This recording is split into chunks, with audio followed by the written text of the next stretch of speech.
People go to Amsterdam. People sell all their junk that they don't want to keep. Yeah. They sell it on the street, so people have little stalls standing outside. You can sell all your stuff. You walk around, you have a drink. Later at night you go out. You wear orange. You go do stupid things. You drink a bit too much, and that's King's Day. Yeah. Hello, everyone. I am Taratai, owner and intercultural trainer at Pro Compass Coaching and Training. Here at the Crossroads, I usually have a heart-to-heart, one-to-one chat with internationals from around the world. But today, we are flipping the script. In today's episode, I will be speaking and having that heart-to-heart, one-to-one chat with a local from the Netherlands, a Dutchman, in fact. Now, here at Pro Compass, I believe in having a diverse understanding, a fuller understanding of what it is like to live, work, and study here in the Netherlands. And what better way to have that understanding than including locals' perspectives. So with that in mind, I would like to welcome my guest for today, Michael Hoppe. Is that correct, Michael? You're very close. It's Michael Hoppe, but it's more than fine. It's more than understandable. So yes, that's perfect. Thank you. Thank you. You're so kind. Now, I know I said that you're a Dutchman, but you're also a Dutchman who had lived in different countries before. Now, can you share a little bit about yourself and about that part of your life? I was born in Ghana. My mom and dad, my dad's a civil engineer. He's Dutch. My parents are both Dutch. They come from a small town close to Rotterdam, Vlaardingen. They moved abroad in 1958. I was born a few years later in Ghana. So was my sister. We moved to Libya. I lived in Tripoli when I was 3. We moved to Indonesia, to Jakarta when I was 6. Then we moved to Bangkok, Thailand when I was 8. And I left when I was 18. After I had finished my American high school there. That's 4 countries that you lived in before you finally moved back to the Netherlands. Is that something that is normal in the Netherlands, or is that quite exceptional? Well, actually, we have a lot of people that do work abroad. We have embassy people, but we also have a lot of multinational corporations. So people that are working abroad for Unilever, or they're working for Shell, or they're working for the waterworks. My dad's an engineer. A lot of Dutch companies are very good at waterworking and engineering, building harbors, building bridges. So, there's actually, it's always surprising how many Dutch corporations have people working abroad. And I think it's probably gotten less now because it's quite expensive to have an expat family sent overseas. Yes. But in the period when I was living overseas, we had 3 or 4 Dutch engineers working for my dad. Yeah. With also with Thai, Thai engineers and Thai drawers and Thai civil people. So architects, and it was a large corporation. It was one of the larger engineering companies in Thailand. Hearing that your dad was an engineer, are you also an engineer? No, I work for the Dutch Department, Netherlands Department of Education. So nice. I'm a civil servant. Nice. Yeah, a lot of the viewers that actually do watch this are themselves civil servants from Singapore Ministry of Education. So I think your video will be quite anticipated by the people back in Singapore. Now, going back to your years living abroad, right, in your youth, how was it like for you? I know you were from until the age of 18. How was it like for you to live abroad and having to move from time to time? Well, the thing is that, as a child, it's normal. It's not something that I found very exceptional. I think I was lucky, though, that when I was 8 that we moved to Thailand. I was there for 10 years. So in the most formative years, I had a very stable situation. I was going to the same school. I was living in the same house. I was having kind of the same friends. There was a fairly large Dutch community in Thailand. I had like 300 Dutch people living there, families, moms, dads, and kids. The international school there was a very interesting, very nice, very open school. And Thailand is a very friendly country to live in. So, there's the Thai are very generous people. They're very friendly people. So as a child, it's a great country to grow up in. I think compared to the Middle East or countries where there's a lot of unsafe situations, Thailand is and was a very friendly and nice place to grow up. And you speak fluent Thai? No. I went to an international school. Yeah. I understand Thai. I can speak a few words. I can carry on like half a conversation, Yes. but I can't speak Thai. No, I would be. Yeah. That's too much to say. Are there like certain traits that you picked up when you were living in Thai that still exist today, do you think? Well, we had this conversation Yes. before. I think that one of the things that you do learn in Asia, but perhaps also the international school system helps in that way too. You have so many cultures around you and so many people from different backgrounds that you do have to get along. So you become more accepting of differences. And in Asia, the idea of face is very important. Yes. You do learn that losing face or becoming angry or accusing people of something is just not a very that's just not the way you do it. No. And that has helped me here as well now and again. The Dutch way is to be very direct. I'm sure your viewers have had to deal with that too. And we tend to be very proud of it. We're kind of like, yeah, we're Dutch and we'll tell you exactly the way you should do things, which can be very helpful and be very clear. We don't beat around the bush. But it does help now and again to be able to think, well, you know what, let's not do it that way. Let's do it the Thai way. Yeah, you actually really anticipated my question, because a lot of my clients, or we read a lot in our intercultural books, right, that the Dutch can be very direct, and when people don't understand this, it can be misperceived as rude, and what's your take on it? Do you think the Dutchies or the Dutch people are rude? Well, we don't consider it to be rude. We consider it being honest. Yes. And I mean, not all Dutch people are that direct. I mean, a number of them are, and I have to deal with them as well. But but we consider saying the truth and telling people exactly the way you think about it is a good thing, because that makes it entirely clear where you stand. Yeah, for myself and the internationals that live here for a long while, and especially when you carry out business, we find that directness and honesty very useful. Because okay, if this doesn't work out, we move on. But I think for new people coming in, it's really it can be quite scary. But you did teach me a phrase, right? Correct me if I'm wrong the way I pronounce it. Like iman fatsunlik behandelen, right? To treat someone decently. Yeah. Is that correct? We were discussing what will be the good or a good translation or a good way of explaining the face idea. Yes. And what I try to do is to iemand fatsoenlijk behandelen means to treat someone properly, to treat someone with some modicum of respect. And so that is what I do try to do. Also in my work, that if I don't agree with someone, I'll do it in a way that they don't lose face. Yes. That they have an escape, that they always have some way of kind of backing out, so they don't have to. So I don't pin them in a corner. So I don't trap them. Yeah. And do you think regular Dutch people have this idea, that they understand this idea? It depends where you work. I think that in education, I think a lot of people, because they tend to be more social, they tend to be less direct than perhaps someone working in a different field. I think that people in education, I work for it, so that's why I think this, but tend to be more socially inclined, more that human interaction is more important in education than perhaps if you're working in police business, or if you're working in security, or if you're working in engineering. Human interaction is different. Precisely. So it also depends on your field, and then it also depends on how your colleagues treat you. If the entire work atmosphere that you're in is very direct and very in your face, then that's the way that you will be reacting as well. Yeah. So the blanket statement that the Dutch are rude, I mean, is not true at all, I would say, right? Oh no.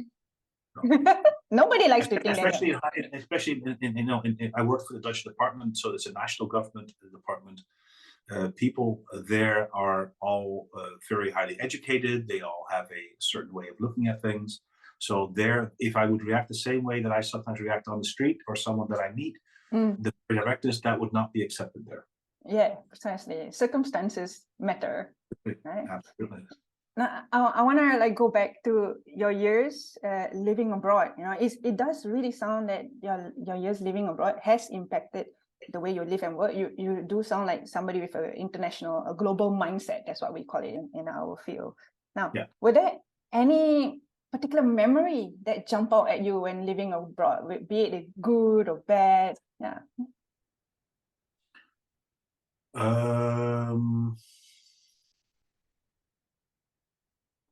Well, I think the good thing is that I always I enjoyed meeting new people. I was always very, you know, the interesting part was that at ISB, my international school in Bangkok, a lot of people were there for 2, 3, 4 years, and then, you know, but there were a number of people that did the entire high school with me. So about a quarter, I think, were there the entire high school period, and the other 3/4 were there for the U.S. Embassy or, you know, an international corporation. So they would be leaving after a few years. So it made it very interesting.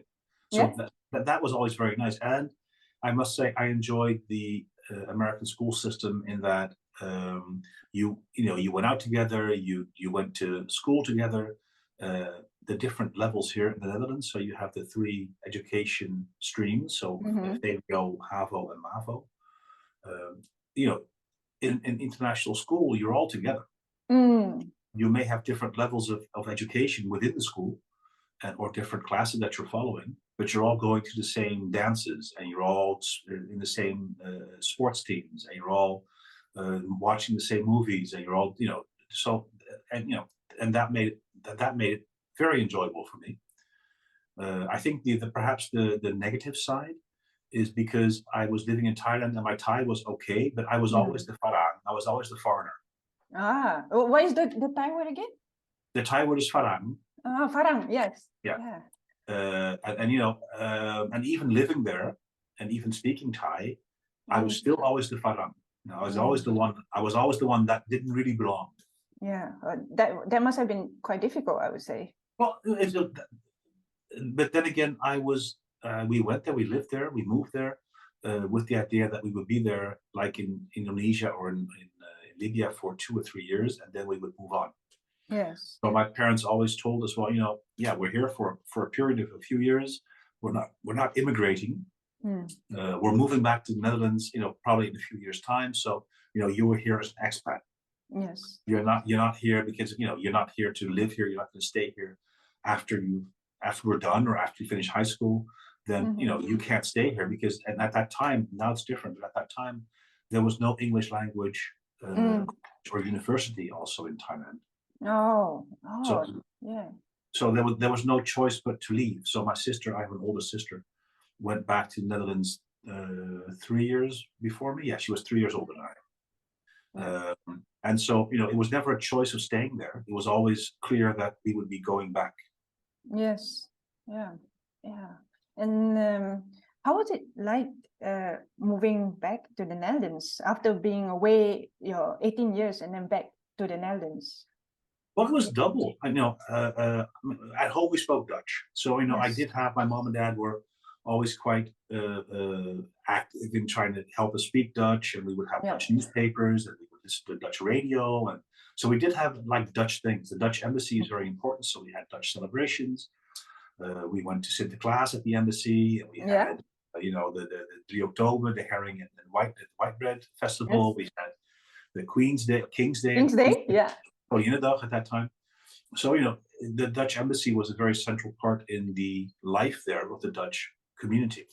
So I did feel that I was Dutch. Yeah, I was Dutch. You know, I had the background, and we'd go back on vacation every 2 years. Nice. So we'd be here during the summer for like a month or a few weeks. So I did know my family a bit. I didn't really know all their names, but I would stand behind. My grandma was always, her birthday was always in the summer vacation in August. So she would have the Dutch birthday celebration. That's And I did not know who all my aunties and uncles were because I didn't see them. I mean, I saw them once every 2 years. Yeah. So I would stand behind my mom, and she would say, "Oh, Uncle Pete," you know, and I would say, "Oh, hi, Uncle Pete," you know. You know, this and that. And I was like, "Oh, hello, Auntie," whatever. Yeah. So that was the way I did it. I was just anyway. So I came back. So I was Dutch. I was international Dutch. It was in a few ways strange. I told the story as well about meeting I saw this lovely young lady that I was interested in meeting. So I walked up to her, and I was in college first year, and I asked her her name. I was like, "Hello, so who are you?" And she looked at me. She was like, "Yeah, but I don't know you. Who are you?" The directness, I don't know you. Yeah, and I was like, "Well, yeah, I know you don't know me, but I'm trying to get to meet you. So, my name's Michael." And I was like, "Yeah, yeah." But she was like, "Yeah, but I just don't know you. So no, this can't be happening." So I learned that the international way, the international school system way, is very open. It's very easy. It's very low key. If if you think someone is nice, you just walk up to them and you say, "Hey, how you doing? What's going on today?" And want to get a cup of coffee or whatever, and it's fine. In the Netherlands, that's not the way it works. You touch on a very important issue that also comes up among internationals, is that the idea that it's difficult to make friends with the Dutch. Do you think there is some kind of truth behind that? I think we're quite open in a way. I mean, I live in Leiden, and we have a lot of nationals that live here around us. A lot of people that work in The Hague or in Amsterdam. The Schiphol is very close by to the international airport. You have in Bioscience Park, where a lot of international people work as well for different countries.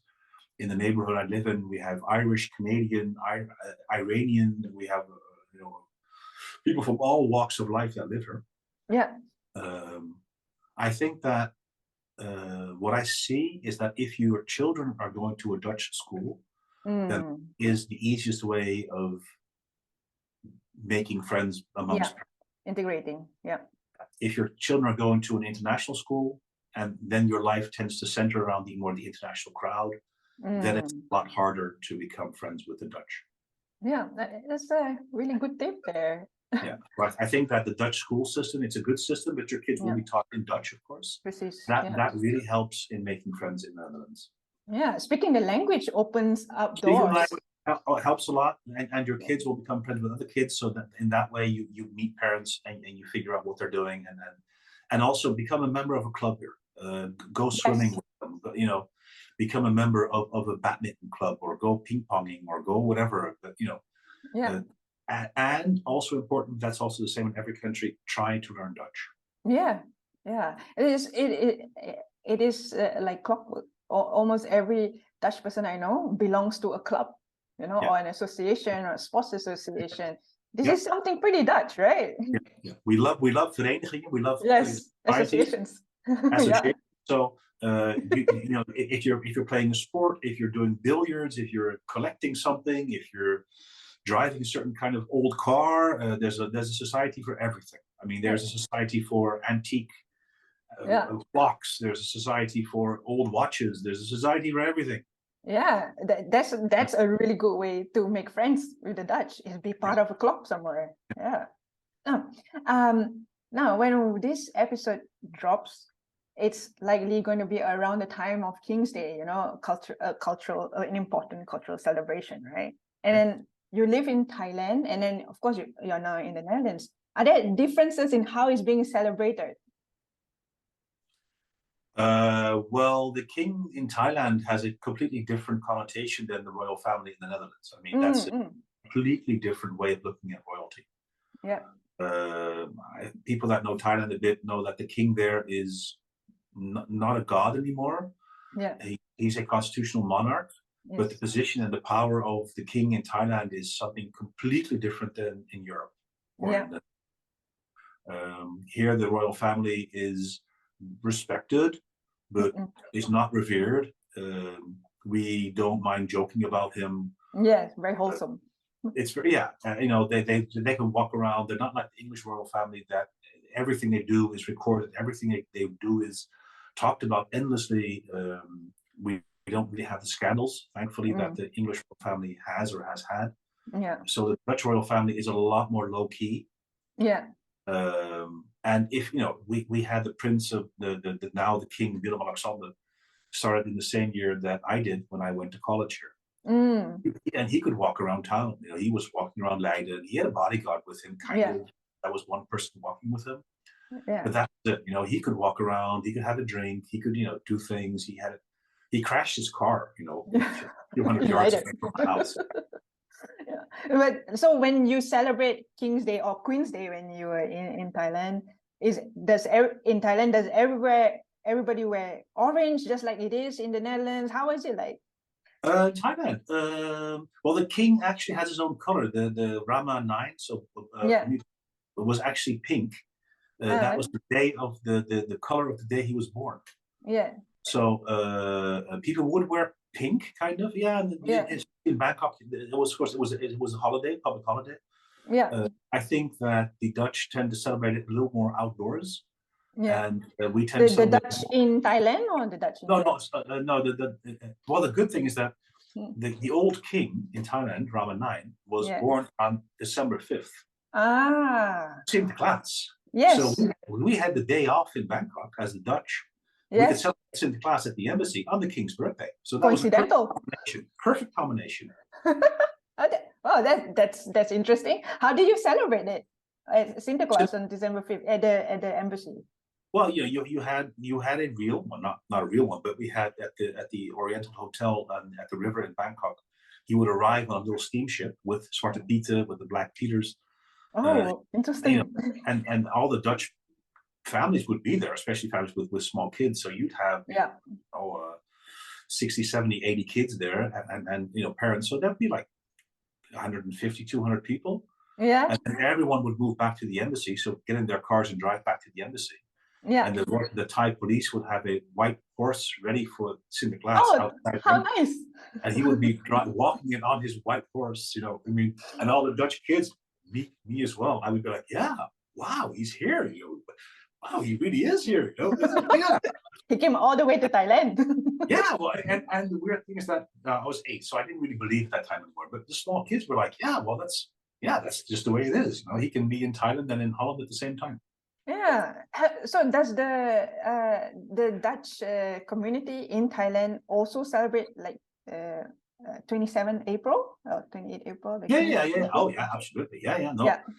I think that people living overseas, I'm sure that, people that are watching this, that are living in a different country, you don't feel per se more nationalistic, but your own cultural background becomes more important when you live in a foreign country. Yes. I think that the Dutch living in Thailand or in Indonesia before that, when they do have a celebration, it's King's Day, raising the flag and singing the national anthem. I've never seen anyone sing the national anthem here on King's Day. We don't do that. It's not in the Netherlands. No, we don't do that. In Thailand, yes, we would. We would sing the national anthem. They would raise the flag. People would have like tears in their eye. They'd be like, "Oh, the Netherlands, this and that." KLM would fly in the Dutch streets, and they would have the Dutch thingies, and they would fly in the herring, and they would fly in the bitterballen, and the KLM and the embassy were like the lifeline to the country. Yeah.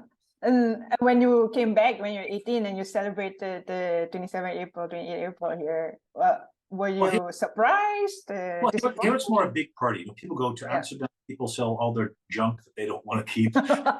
Yeah. They sell it on the street, so people have little stalls standing outside. You can sell all your stuff. You walk around, you have a drink.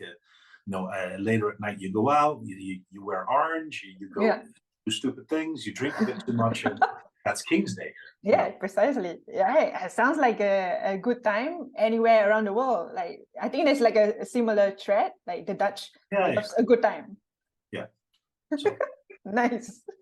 Now I know that we have covered certain misconceptions, like the Dutch are actually not rude. The Dutch so on and so forth. Like, are there any other misconceptions that you would like to address for like people who are about to arrive to the Netherlands or are new to the Netherlands? Anything that comes to mind?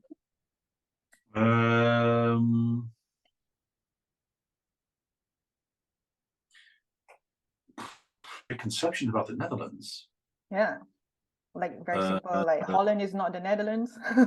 Well, yeah, that's it. Yeah, the Holland is only 2 provinces, so don't call it Holland. Well, we call it Holland as well. So it's very confusing to people outside because we tell them it's not Holland, it's the Netherlands, but we call it Holland too. So, that's a very silly one. Well, a lot of the preconception may be right. It's a small country. We're hugely overpopulated. I think next to Japan, we have the highest degree of population per square kilometer. Yeah. We tax people a lot, but you do get a good social system back for that, and the streets will be clean, and the roads will be paved, and your water will be clean. You know, so the system works. I think that we tend to be too nosy, and the government tends to be we like to control things. We like to make sure that things are done the way running efficiently. Running efficiently, and you know, in that way, we're quite, you know, almost like well, not like Singapore, but you know, we'd like to have things organized and that it's done and the tax system is proper, and that, you know, so the tend to like it if things are organized. Yeah, I think one of the things that I really appreciate about the Netherlands, because I come from Singapore, that is the efficiency and how things are well organized. It is something that I feel it has a strong commonality to Singapore. So until today, I love it here. Like the moment when I travel, I reach back to Schiphol, I'm like, yeah, I know things will work. Yeah, things will Things have to work here. Things have to be proper. Things have to be clean. Streets have to be swept. We don't like people walking around doing nothing. You have to be active. You know, if you don't have a job, go find one. You know, do this, do that. But that also tends, people that are not from this background tend to find this very, not authoritarian, but we can be very judgmental in that way.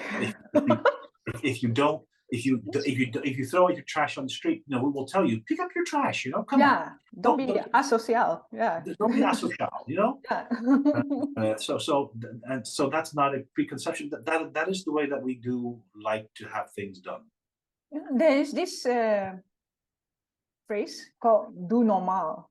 Yeah. Right. Can you explain that to our viewers? What does that mean and how is it used? Yeah.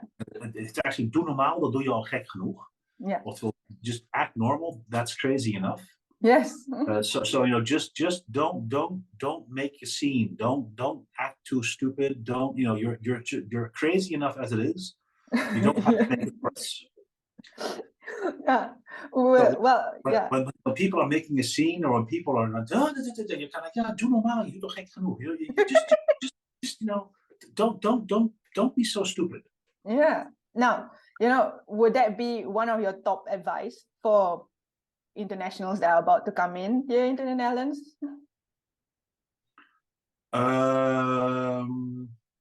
Well, I think that what I can very much imagine is because you know, when you are talking to a Dutchman, he or she will give you their opinion quite quickly.